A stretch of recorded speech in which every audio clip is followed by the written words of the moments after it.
Hello बच्चों, let's see this question.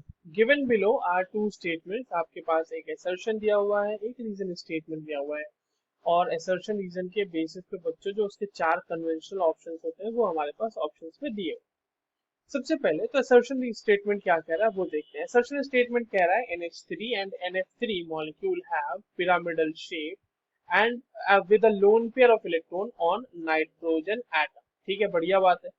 The resultant dipole moment of NH3 is greater than that of NF3। ठीक है। Reason कह रहा है कि NH3 the in NH3 the orbital dipole due to the lone pair is in the same direction as the resultant dipole of the NH। F is more electronegative element। चलिए, तो इस question को solve करते हैं बच्चों। इसमें हमें basically दो चीजों के बारे में पता होना चाहिए इसको सॉल्व करते वक्त। तो सबसे पहले तो की कॉन्सेप्ट देख लेते हैं। तो की कॉन्सेप्ट इसके लिए आपके लिए आपको स्ट्रक्चर पता होना चाहिए बेसिकली NH3 और NH3 का। और दूसरी बात आपको पता होनी चाहिए दैट इज डाइपोल मोमेंट। तो ये बात तो सही है कि चाहे NH3 ले लें या NF3 ले लें, दोनों में नाइट्रोजन का हाइब्रिडाइजेशन जो होता है वो sp3 हाइब्रिडाइज होता है। और इन दोनों का शेप जो होता है वो बिल्कुल पिरामिडल ही होता है, इस तरह से। ठीक है, ये NH3 का शेप हो गया और ये आपके NF3 का शेप हो गया।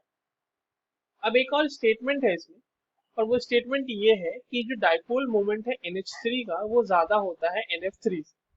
क्यों, वो समझ लेते हैं। देखिए, NH3 में क्या है ना कि ये इस तरीके से नाइट्रोजन क्योंकि ज्यादा इलेक्ट्रोनेगेटिव है, तो ये डाइपोल मोमेंट जो NH बॉन्ड का डाइपोल मोमेंट है वो इस तरीके से है। और लोन पेयर की वजह से ये डायरेक्शन भी इसी तरह से है। और यही रीजन का जो है स्टेटमेंट भी है कि NH3 में जो ऑर्बिटल डाइपोल है लोन पेयर की वजह से वो सेम डायरेक्शन में है as the resultant dipole moment of NH bond. तो जो रिजल्टेंट डाइपोल मोमेंट होता है वो कुछ इस तरीके का हमें देखने को मिलता है।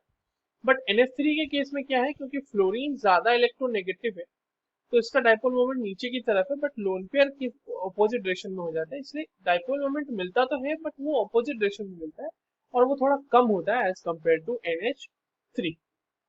तो इसका मतलब है कि असर्शन स्टेटमेंट भी हमारा सही है और उसका रीजन भी सही है। And reason is basically the correct explanation for the assertion.